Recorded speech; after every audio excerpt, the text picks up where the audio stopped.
Hello chers Césiens, aujourd'hui je vais te raconter ma vision, je vais te sortir ma boule de cristal, mais je te dis direct, c'est pas pour te dire que cette crypto va faire x1000, fois machin, et qu'il faut que tu l'achètes, il faut que tu ailles te ruiner, sinon t'es personne. Et évidemment tu n'es pas sur ce type de chaîne, je vais plutôt te parler de ma vision de ce que je vois pour la crypto en 2025. Et c'est ça qui va être intéressant. Et pour moi, il va y avoir de gros changements. Allez hop, on y va. Let's go! Cause I just wanna hear it out your mouth, yeah. Give me fuel, it's a tool that I use to go ahead and run my mouth, yeah. I take shots, I take loss, I make shots, I miss lots. That's how you get big box, you get yachts, you swing lots and pop off a big shot. Donc comme je disais aujourd'hui, je suis là pour t'expliquer un petit peu ma vision de la crypto en 2025. Et pour être honnête, je pense que cet univers va énormément évoluer. Si on se rappelle évidemment de la crypto il y a 3 ans, donc en 2019, on n'était pas du tout dans le même univers. Depuis ce temps-là, la DeFi s'est complètement métamorphosée. On commençait à avoir certes quelques croquis de ce qui pourrait arriver dans le futur, mais entre l'univers crypto de 2019 et 2022, on est clairement sur deux mondes complètement différents. Évidemment, il y a quelques survivants, le Bitcoin, et je pense que le Bitcoin sera évidemment là en 2025, il sera toujours la reine du bal, car pour moi, de toute façon, c'est clair, il y a le Bitcoin et les crypto-monnaies, et je sépare complètement les deux. Mais en voyant les évolutions qu'il y a eu entre 2019 et 2022, voire de l'ancien bull au bull actuel, les choses ont complètement changé. À l'époque, on n'était pas choqué de payer jusqu'à 3-4% pour pouvoir passer d'une crypto à une autre. Bien qu'il y avait quelques outils qui permettaient de payer moins cher en frais, on était quand même sur des frais très élevés. En 2022, payer de 3 à 4%, c'est juste un scandale, c'est un scam. Donc ça, tu vois, ça a énormément changé. Et c'était pas du tout la même chose entre le précédent bear market et le bear market actuel. Et pour moi, au minimum en 2025, mais ça peut prendre peut-être un petit peu plus, on sera dans une nouvelle génération crypto. Et évidemment, qui dit nouvelle génération dit qu'il va y avoir une véritable renaissance, mais à côté de ça, il y aura aussi des cadavres. Alors quand je dis des cadavres, c'est pas forcément des cryptos qui seront mortes à 100%, mais des cryptos qui probablement ne retourneront évidemment jamais à leur ATH, donc la valeur maximum qu'ils ont atteint un jour, mais qui finiront au contraire par faire des pics beaucoup plus petits par rapport à d'autres projets et qui finiront par se stabiliser au point d'en être déprimant. Ma vision pour minimum 2025, peut-être un petit peu plus tard, donc tu as bien compris, prochain bull market, pour moi, les exchanges auront beaucoup moins de place. Déjà, ça, c'est le numéro 1. Je pense que les exchanges décentralisés sont en train de prendre une tournure d'une violence absolue qui fait que les exchanges centralisés auront de moins en moins d'intérêt d'exister. Et ces exchanges décentralisés devraient ressembler énormément, évidemment, à ces exchanges centralisés. Mais alors, pourquoi ils devraient ressembler? Parce que j'imagine qu'à ce moment-là, on aura résolu un certain nombre de problèmes. Problème numéro 1, utiliser un seul wallet et potentiellement passer d'un réseau à un autre de façon transparente. Et avec les bridges qu'on a, certes, ils ne sont pas encore méga évolués, mais j'imagine que dans quelques années, les bridges deviendront quasiment transparents. De plus, les exchanges décentralisés vont pouvoir utiliser la même méthode que les exchanges centralisés, donc d'utiliser leur propre blockchain sur lequel on tradera tous les tokens que l'exchange décentralisé propose et qui derrière géreront les collatérales selon les cryptos et les réseaux sur lesquels elles sont. Et j'ai du mal à croire que des PancakeSwap, des Uniswap, etc. aient encore beaucoup de visibilité à ce moment-là. Alors c'est toujours intéressant de swapper, mais ces swappers normalement devraient suivre également cette tendance en proposant évidemment des choses transparentes qu'on passe d'une blockchain à une autre avec évidemment des bridges de plus en plus rapides car il y a aussi parfois ce problème-là, certains bridges sont extrêmement longs à l'exécution. Donc pour moi dans les cadavres, tous les projets de la DeFi qui n'arrivent pas à faire ce passage, je pense qu'ils vont pas avoir un avenir très radieux. Je pense que la focalisation sur une blockchain c'était bien avant, aujourd'hui ça a de moins en moins d'intérêt. Il y a de plus en plus de blockchains, les projets s'éparpillent sur des blockchains toutes plus meilleures les unes que les autres. Aujourd'hui les performances deviennent de moins en moins un argument finalement pour le futur, car elles sont en train de se partager des projets et en termes de blockchain effective, À mon avis, on sera bien au-dessus de 20, contrairement à l'ancien bull où ça se comptait évidemment sur les doigts d'une main en réalité. Ce que je vois aussi, c'est des blockchains qui partent à fond dans le marketing,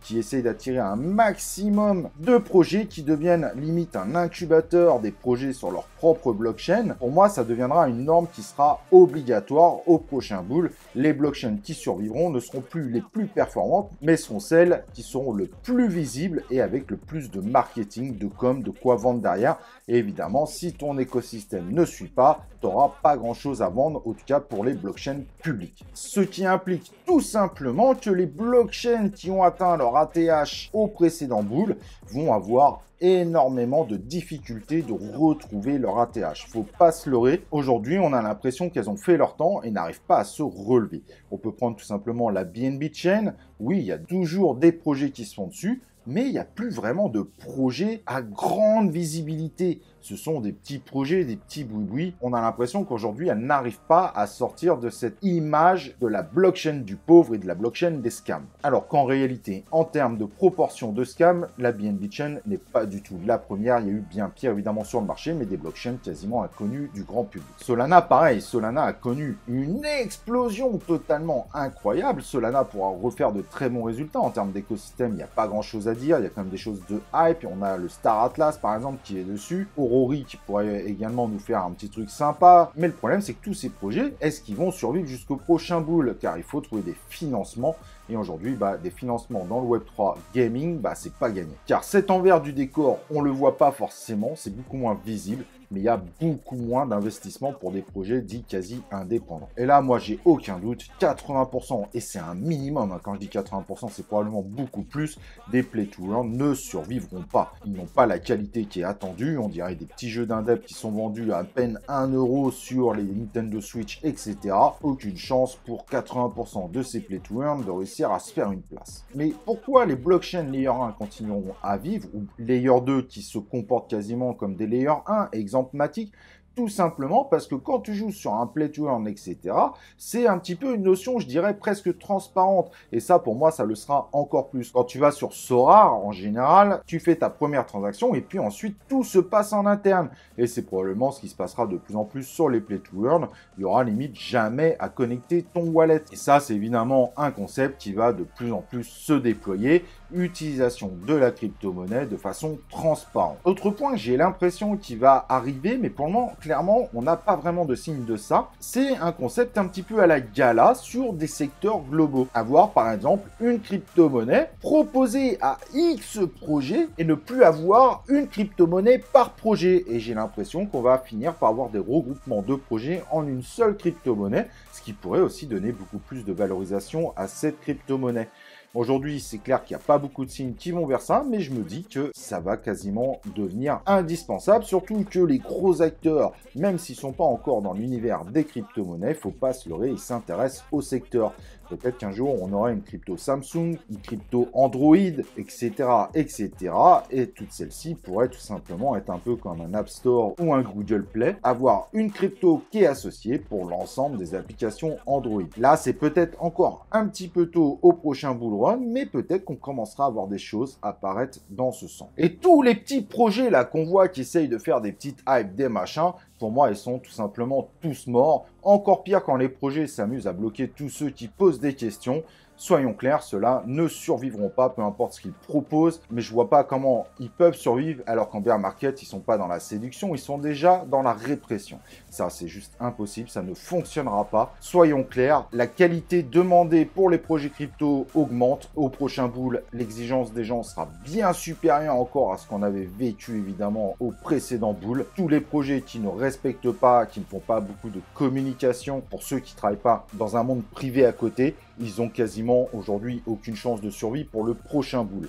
Quand je dis de survie, c'est pas forcément que le token va mourir, mais c'est des tokens qui n'arriveront jamais à faire de belles performances. Mais soyons clairs, prochain bull run, l'exigence sera bien au-dessus, on sera plus du tout sur le même type de bull run. Certains vont nous faire des performances de malade et d'autres ne feront rien du tout.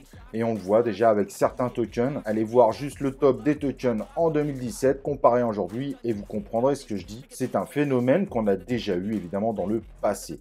Les promesses dans le futur ne seront plus suffisantes. Et bien que cela ne fera pas plaisir à tout le monde, les banques. Et je pense que les banques en ligne vont commencer à aller au fur et à mesure vers les crypto-monnaies, mais pas toutes. Il va y avoir des choix drastiques. Ils vont bien réfléchir sur les crypto-monnaies qui vont lister et les banques traditionnelles suivront, mais comme d'habitude, avec un certain temps de retard. Mais attention, ces banques traditionnelles vont prendre de plus en plus de confiance et un certain nombre d'utilisateurs privilégieront de les utiliser. Et c'est pour ça que les exchanges ont beaucoup de soucis à se faire dans le futur. Car un N26, un Revolut, bien que Revolut a déjà commencé le pas, mais un Boursorama donnera beaucoup plus confiance qu'un exchange centralisé où on ne sait pas trop où ils sont et comment ils gèrent leurs thunes. Et donc, les tokens qui vont lister pourraient prendre beaucoup de poids. Ça va être évidemment quelque chose à suivre de très près. Et je pense même que les exchanges centralisés vont commencer à délister un certain nombre de tokens, car on voit bien que les tokens qui donnent pas confiance, finalement, peut aussi faire de l'ombre à l'exchange dans le futur. Et vu comment ils sont mal positionnés aujourd'hui, ils vont devoir faire des délistings au risque de passer pour des amateurs dans le marché. Comme je disais, il y aura de plus en plus d'exigences dans le futur. Donc si tu veux bien investir, il va vraiment falloir que tu suives les évolutions. Ça risque d'évoluer malgré tout assez vite, même si on est en bear market. Mais hold pour la vie n'est évidemment plus une stratégie. Sache qu'une partie des projets, si tu as été un petit peu fouille partout, certains de ces projets ne feront pas de performance dans le futur. C'est terminé. Il y a eu une grosse bulle énorme. Énormément de projets dans tous les sens et il n'y aura pas assez d'investisseurs pour faire partir tout le monde en bull run. Voilà, c'est ma vision. N'hésite pas aussi à partager la tienne. Il y a les commentaires pour ça. N'oublie pas le like avant de partir et j'espère évidemment que tu es abonné sur C0 et on se retrouve pour une prochaine vidéo de C0.